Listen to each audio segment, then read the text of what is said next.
So hello friend, आज का हम लोग टॉपिक स्टार्ट करेंगे, लेकिन उससे पहले आप सभी को स्वतंत्रता दिवस की बहुत बहुत शुभकामनाएं। Happy independence day.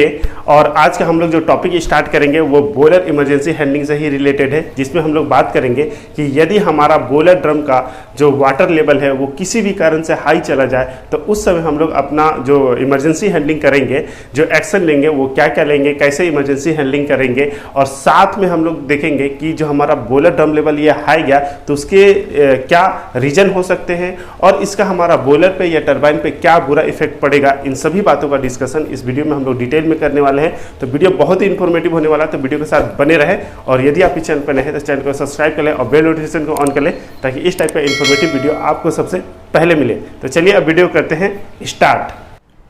तो इमरजेंसी सिचुएशन जिसमें हम लोग बात करेंगे कि हमारा जो बॉयलर ड्रम लेवल है वो हाई गया या हाई चला गया तो उस समय हमें क्या क्या एक्शन लेना है और क्या रीजन है और इसके क्या इफेक्ट है, उसके बारे में अभी हम लोग को देखना है। तो सबसे पहले तो हम लोग रीजन के बारे में समझते हैं और उसके लिए हमने यहाँ पे एक बेसिक डायग्राम लिया है, जहाँ पर ये आप देख सकते हैं ये बीएपी हो गया, ये हमारा फीड कंट्रोल स्टेशन हो गया, ये इकोनोमाइजर हो गया, ये बॉयलर ड्रम हो गया जहाँ पे सीबीडी आईबीडी है, और ये सुपर हीटर हो गया, और ये एमएसएसबी हो गया, और यहीं से एक हमारा स्टार्टर वेंट हो गया। तो ये एक सिंपल डायग्राम है ताकि टॉपिक को हम लोग इजीली समझ सके। तो सबसे पहले हम लोग रीजन के बारे में समझते हैं। तो देखिए हमारा बीएपी से होते हुए हमारा वाटर जो है वो प्रेशराइज कंडीशन में जा रहा है। तो पहला रीजन हो जाएगा कि suddenly increase in BAP pressure. अगर हमारा ये बीएपी प्रेशर जो है एक निश्चित प्रेशर में जा रहा है और सडनली किसी कारण से प्रेशर जो है वो हाई चला गया तो उस कंडीशन में हमारा जो ड्रम लेवल जो आप 50 पहले मेंटेन कर रहे थे वो जो है वो हाई चला जाएगा। नेक्स्ट जो है कि माल फंक्शन ऑफ एफसीवी। तो ये जो एफसीवी होता है यानी फीड कंट्रोल वाल्व जो होता है, अगर किसी कारण से माल फंक्शन कर जाए या खराब हो जाए तो भी उस कंडीशन में हमारा ड्रम लेवल जो है वो हाई भी जा सकता है, वो लो भी जा सकता है, वो कंडीशन के ऊपर डिपेंड करेगा। यहाँ पे हम लोग हाई वाला टॉपिक समझ रहे हैं इसलिए हाई को कंसिडर करेंगे, ठीक है। तो माल फंक्शन ऑफ एफसीवी पे मैंने ऑलरेडी एक वीडियो बनाया है, वो ये एक ऑलरेडी एक इमरजेंसी सिचुएशन है, इसलिए इस पर एक अलग से मैंने वीडियो बनाया है ताकि आपका जो हैंडलिंग है इमरजेंसी हैंडलिंग वो आपका अच्छे से क्लियर हो सके। तो वो वीडियो अगर आप लोग ने नहीं देखा है तो डिस्क्रिप्शन बॉक्स में लिंक है या ऊपर आई बटन में भी लिंक दे दिया हूं, आप वहां पे जाके देख सकते हैं, वो भी आपके लिए काफी हेल्पफुल रहेगा। नेक्स्ट जो हमारा रीजन है कि ड्रम लेवल जो हाई जा सकता है वो ये है कि failure of drum level controller. तो देखिए ये जो हमारा एफसीवी होता है वो नॉर्मली ऑटो में हमारा वर्क करता है। तो वो ऑटो में उस कंडीशन में वो या तो 3 एलिमेंट में होगा या तो सिंगल एलिमेंट में होगा। तो नॉर्मली वो 3 एलिमेंट में रहता है। तो अगर किसी कारण से हमारा जो कंट्रोलर है, जो ये 3 एलिमेंट और जो सिंगल एलिमेंट का जो ये सिस्टम है वो खराब हो जाए, वो फेल कर जाए तो भी हमारा ड्रम लेवल जो है वो हाई जाने का चांस रहेगा। नेक्स्ट जो है कि फेलियर ऑफ इंस्ट्रूमेंट एयर। तो आप जानते हैं कि जो हमारा फीड कंट्रोल जो वाल्व होता है वो इंस्ट्रूमेंट एयर से ऑपरेट होता है। तो अगर किसी कारण से हमारा इंस्ट्रूमेंट एयर जो फेल हो जाएगा तो हमारा कंट्रोल वाल्व जो क्या होगा वो ऑपरेट नहीं होगा। नॉर्मली आप मैक्सिमम जगह आप देखेंगे कि अगर हमारा इंस्ट्रूमेंट एयर फेल हो जाता है तो एयर फेल टू ओपन होता है, यानी एयर फेल जैसे ही होगा तो ये कंट्रोल वाल्व जो है वो आपका पूरी तरह से ओपन हो जाएगा, और जैसे ही पूरा ओपन होगा तो पानी क्या होगा वो ह्यूज अमाउंट में जाएगा, जिससे ड्रम लेवल जो है वो हाई जाएगा। तो ये एक कारण हो गया कि अगर इंस्ट्रूमेंट एयर फेल होगा तो हमारा ड्रम लेवल जो है वो हाई जाएगा। नेक्स्ट जो है कि ह्यूमन एरर। मान लीजिए कि आप बॉयलर ऑपरेशन कर रहे हैं, आपने मैनुअल में ऑपरेट किया और आपका ध्यान जो है इधर उधर हो गया या कोई मिस्टेक हो गया तो उस कारण से भी आपका ड्रम लेवल जो है वो हाई जाएगा। नेक्स्ट जो है कि सडनली इंक्रीज लोड। अब किसी कारण से अगर आपका बॉयलर का लोड इंक्रीज किया सडनली तो भी उस कंडीशन पे आपका ड्रम लेवल जो है वो हाई जाएगा। मान लीजिए कि आपने टरबाइन में जो लोड है वो सडनली इंक्रीज किया तो क्या होगा कि हमारा जो स्टीम का जो रिक्वायरमेंट है वो आपका टरबाइन में जो है वो ज़्यादा चाहिए, तो वो ज़्यादा स्टीम को वो एक्सट्रैक्ट करेगा। तो क्या करेगा, तो यहाँ का जो स्टीम जो है वो वहाँ से एक्सट्रैक्ट होगा तो यहाँ का प्रेशर जो होगा वो डिक्रीज करेगा, ठीक है। तो जैसे ही यहाँ का प्रेशर डिक्रीज होगा और यहाँ पे हाई प्रेशर में हमारा वाटर आ रहा है तो वाटर क्या होगा वो ऊपर की तरफ पुश होना चाहेगा, तो उस कंडीशन में भी हमारा ड्रम लेवल जो है वो हाई जाता है। नेक्स्ट जो है कि फेलियर ऑफ स्टार्टर वेंट। तो यहाँ पर देखिए ये एमएसएसबी से पहले आप एक टेपिंग देखेंगे जो कि स्टार्टर वेंट का होता है। तो ये जो वाल्व है वो किसी कारण से फेल कर जाए, ओपन हो जाए किसी कारण से, तो भी उस कंडीशन में क्या होगा, यहाँ का जो प्रेशर है वो डिक्रीज होगा और उसी के प्रेशर डिक्रीज की वजह से हमारा जो हाई प्रेशर का वाटर जो है वो ऊपर की तरफ पुश होना चाहेगा, जाएगा, जिससे हमारा ड्रम लेवल जो है वो हाई जाएगा। नेक्स्ट जो है कि फॉर्मिंग ऑफ बॉयलर वाटर। तो अगर हमारा बॉयलर वाटर में इम्प्यूरिटीज ज़्यादा है तो क्या होगा, हमारा वाटर में फॉर्मिंग होगा। तो फॉर्मिंग होने की वजह से भी हमारा ड्रम लेवल जो है वो हाई शो करेगा। तो ये हो गए कुछ इंपॉर्टेंट रीजन जिसके वजह से हमारा ड्रम लेवल जो है वो हाई जा सकता है। इसके अलावा भी कई सारे रीजन होते हैं, अगर आपके माइंड में है तो आप कमेंट बॉक्स में जरूर बताइएगा, ताकि हमें और जो भी कमेंट पढ़ रहे होंगे उनको भी हेल्प मिलेगा। अब हम लोग समझते हैं कि हमारा अगर ड्रम लेवल जो है, जो कि पहले 50% आप मेंटेन कर रहे थे, यानी 50% वाटर था और 50% स्टीम था, तो अगर किसी कारण से मान लीजिए ड्रम लेवल 65 चला गया, 70 चला गया, तो उस कंडीशन पे क्या इफेक्ट पड़ेगा। तो देखिए, अगर हमारा ये ड्रम लेवल जो है वो पहले 50 था और इससे अब ये इंक्रीजिंग ऑर्डर में जाएगा, तो उस कंडीशन में क्या होगा कि जो यहाँ से हमारा जो स्टीम जा रहा था, ठीक है, स्टीम सेपरेट होके जाता है सुपर हीटर में, तो वो जो सुपर हीटर में आपका स्टीम जा रहा था, उस स्टीम के साथ क्या होगा, अब वाटर पार्टिकल्स भी चले जाएंगे।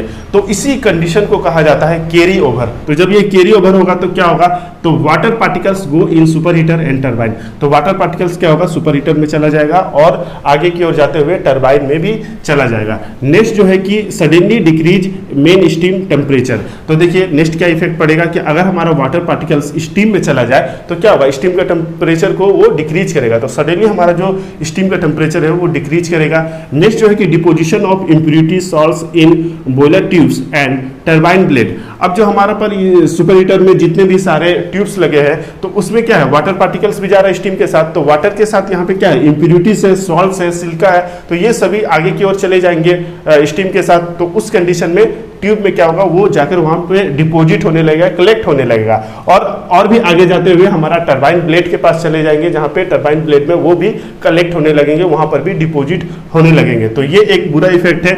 नेक्स्ट है damage of boiler tube and turbine blade. तो अभी जो हमारा ये वाटर के साथ जो इम्प्यूरिटी आगे की ओर चला गया, तो उस कंडीशन में क्या होगा कि जो इम्प्यूरिटीज है, जो सिलिका है, जो आपका सॉल्ट्स वगैरह है, वो सभी जाके ट्यूब में कलेक्ट हो रहे हैं, और जैसे जैसे वो कलेक्ट होंगे तो क्या होगा, वो हीट ट्रांसफर को इफेक्ट करेगा, चाहे वो बॉयलर ट्यूब में हो चाहे वो टरबाइन में हो, जहां पर भी वो कलेक्ट करेंगे वो वहां पर हीट ट्रांसफर को इफेक्ट करेंगे। तो जैसे ही हीट ट्रांसफर इफेक्ट होगा तो बॉयलर में क्या होगा कि ये ट्यूब हो गया और ये आउटसाइड में हीट हो गया, तो ये जो हीट पहले स्टीम को पूरी तरह से मिल रहा था तो ये पूरी तरह से नहीं मिल पाएगा, जिसकी वजह से हमारा जो ये हीट है वो आपको ट्यूब को ज्यादा मिलेगा, और इसी ओवरहीट की वजह से हमारा जो ट्यूब है वो फेल कर जाएगा। ठीक उसी तरह हमारा जो टरबाइन है, तो टरबाइन में भी हमारा वो जो सॉल्ट्स वगैरह इंप्यूरिटीज है वो जाके टरबाइन ब्लेड में कलेक्ट होंगे, जिससे वहां पर हीट ट्रांसफर इफेक्टेड होगा और टरबाइन के वर्क डन को वो इफेक्टेड करेगा, उसको डिक्रीज करेगा। साथ में अगर हमारे वाटर पार्टिकल्स गया, हमारा इंप्यूरिटीज गया, तो टरबाइन में क्या होगा कि इरोजन क्रोजन को वो इंक्रीज करेगा, साथ में सिलिका डिपोजिशन करेगा, जिसकी वजह से हमारा टरबाइन का लाइफ जो है वो कम होगा और टरबाइन का ब्लेड जो है वो डैमेज भी हो सकता है। तो ये कुछ डेंजरस इफेक्ट होते हैं यदि हमारा ड्रम लेवल जो है वो हाई जाता है। इसलिए आप देखेंगे कि हमारे बॉयलर ड्रम पे एक अलार्म वैल्यू होता है, एक ट्रिप वैल्यू होता है। तो सपोज कीजिए कि आप 50% मेंटेन कर रहे हैं ड्रम लेवल, तो अलार्म वैल्यू जो मान लीजिए कि 65 है, ठीक है, कुछ भी हो सकता है, एक एग्जांपल ले रहा हूं, तो 65 अलार्म वैल्यू हो गया, और मान लीजिए कि 80 जो है वो ट्रिप वैल्यू है। तो जैसे ही मान लीजिए आपका ड्रम लेवल इंक्रीजिंग ऑर्डर में जाता है और आपका अलार्म वैल्यू इनिशिएट होता है, ठीक है, अलार्म आया, तो उस समय आपको क्या एक्शन लेना है, अब उसको हम लोग समझते हैं, ताकि आपका बॉयलर जो है वो सेफ रहे, ट्रिप ना हो, और हमारे जो ये इफेक्ट आ रहे थे वो भी इफेक्ट ना आए। तो एक्शन क्या लेना है, तो एक्शन वही चीज है कि रीजन के अनुसार एक्शन लेना है। तो सबसे पहली बात कि अगर किसी भी कारण से हमारा ड्रम लेवल हाई जा रहा है, तो पहले तो कंट्रोल आपको करना है फीड वाटर को मैनुअली। जो ये ऑटो में चल रहा था आपका एफसीबी, उसको पहले तुरंत मैनुअली भी मैनुअल ले लेना है, और फिर उसको मैनुअली मेंटेन करना है जितना आपका वाटर का रिक्वायरमेंट है, स्टीम फ्लो और ड्रम लेवल को देखते हुए। नेक्स्ट है कि आपका इफ जरूरत पड़ रहा है, अगर आपको जरूरत है कि आपका ड्रम लेवल हाई चलता जा रहा है, तो उस कंडीशन में आप ब्लो डाउन को ओपन कर सकते हैं और ब्लो डाउन के जरिए अपने ड्रम लेवल को मेंटेन कर सकते हैं। तो ये तो पहला एक्शन हो गया कि हमारा अगर ड्रम लेवल हाई जा रहा है तो हमें ये एक्शन लेना है, लेकिन रीजन के साथ देखते हुए भी हमको एक्शन लेना है। जैसे मान लीजिए कि अगर बीएपी प्रेशर हमारा इंक्रीज कर रहा है, तो हमें बीएपी प्रेशर को डिक्रीज करना है, उसे मेंटेन करना है। नेक्स्ट है कि जो माल फंक्शन कर गया था एफसीबी, तो उस कंडीशन में हमें हमारा जो अदर एप्स भी होता है उसको लाइन में लेना है। नेक्स्ट है कि अगर हमारा ड्रम लेवल जो कंट्रोलर है वो फेल कर जाता है तो हमें तुरंत उसको मैनुअल में लेके उसको मेंटेन करना है और फिर उसको रेक्टिफाई करवाना है। नेक्स्ट जो है कि फेलियर ऑफ इंस्ट्रूमेंट एयर, और अगर इंस्ट्रूमेंट एयर फेल कर जाता है तो फिर से उसको इंस्ट्रूमेंट एयर को रिस्टोर करना है ताकि हमारा वाल्व ऑपरेट हो सके, ह्यूमन एरर ना हो, इसके लिए सही से सावधानी से आपको ऑपरेट करना है। नेक्स्ट है सडनली इंक्रीज लोड। तो जैसा कि हम लोग जो टरबाइन में इंक्रीज कर रहे थे सडनली लोड, तो वो सडनली उसको इंक्रीज नहीं करना है, उसको ग्रेजुअली धीरे धीरे इंक्रीज करना है। जो ग्राफिकल होता है लोड इंक्रीज करने का जो प्रोसीजर होता है उसी के अनुसार करना है। ओके, और अगर किसी कारण से हमारा ड्रम लेवल हाई जा रहा है तो हमें ये कोशिश करना कि हमारा ड्रम प्रेशर अगर हम इसको हाई कर सके तो उसको हाई करने की हम कोशिश करेंगे। उस समय हो सकता है कि हमें टीजी का लोड अगर थोड़ा बहुत काटना पड़े तो हम लोग काट भी सकते हैं ताकि हमारा जो ये प्रेशर जो है वो यहाँ का इंक्रीज हो, जिसकी वजह से अगर ड्रम लेवल ये जो हाई जा रहा था वो उसको पुश करके नीचे उसको दबा सके और हमारा ड्रम लेवल जो है वो मेंटेन हो सके। तो इससे भी हम लोग अपना ड्रम लेवल को मेंटेन कर सकते हैं। नेक्स्ट है कि फेलियर ऑफ स्टार्टर वेंट। अगर किसी कारण से स्टार्टर वेंट अगर फेल कर जाता है तो उस कंडीशन में देखेंगे अगर पिछला वाला कोई अगर वाल्व है, इसके पीछे भी एक मैनुअल आइसोलेशन वाल्व होता है तो उसको भी आप क्लोज कर सकते हैं धीरे धीरे अपना ड्रम लेवल और प्रेशर को देखते हुए। नेक्स्ट है कि फॉर्मिंग ऑफ बॉयलर वाटर। तो हमारा बॉयलर वाटर में अगर किस कारण से फॉर्मिंग हो रहा है, इम्प्यूरिटीज को मेंटेन करना है और उसके वाटर क्वालिटी को इंक्रीज करना है। ठीक, तो यही सब होता है एक्शन। यदि हमारा बॉयलर जो ड्रम लेवल जो है वो हाई जाता है तो उस कंडीशन में हमको मैनुअली मेंटेन करना है। और अगर किसी कारण से हमारा फिर भी ड्रम लेवल हाई जा रहा है या हम इमरजेंसी हैंडलिंग नहीं कर पाए तो उस कंडीशन में हमारा ड्रम लेवल जो है वो हाई जाते जाते आपका ट्रिप वैल्यू तक पहुंच जाएगा। और ट्रिप वैल्यू पर जैसे ही जाता है तो बॉयलर की सेफ्टी और टरबाइन की सेफ्टी को देखते हुए, प्लांट की सेफ्टी को देखते हुए हमारा एक ट्रिपिंग वैल्यू पे हमारा जो बॉयलर है वो ट्रिप कर जाता है, यानी कि हमारा बॉयलर जो है वो स्टॉप हो जाता है। ठीक है, तो जैसे यहाँ पे हम लोग एग्जांपल लिए थे 80 का, तो 80 पे जैसे ही ड्रम लेवल ये पहुंचेगा तो हमारा बॉयलर जो है वो ट्रिप कर जाएगा। तो यही हो गया आज का हमारा इमरजेंसी सिचुएशन। तो आई होप कि ये वीडियो आपके लिए काफी हेल्पफुल रहा होगा। तो वीडियो कैसा लगा कमेंट बॉक्स में जरूर बताएं, और वीडियो अच्छा लगा हो तो प्लीज वीडियो को लाइक जरूर करें। आपका एक लाइक हमें ऐसे ही और वीडियो बनाने के लिए मोटिवेट करता है। आई होप कि आप इसे समझे होंगे। मिलेंगे नेक्स्ट वीडियो में, तब तक के लिए जय हिंद।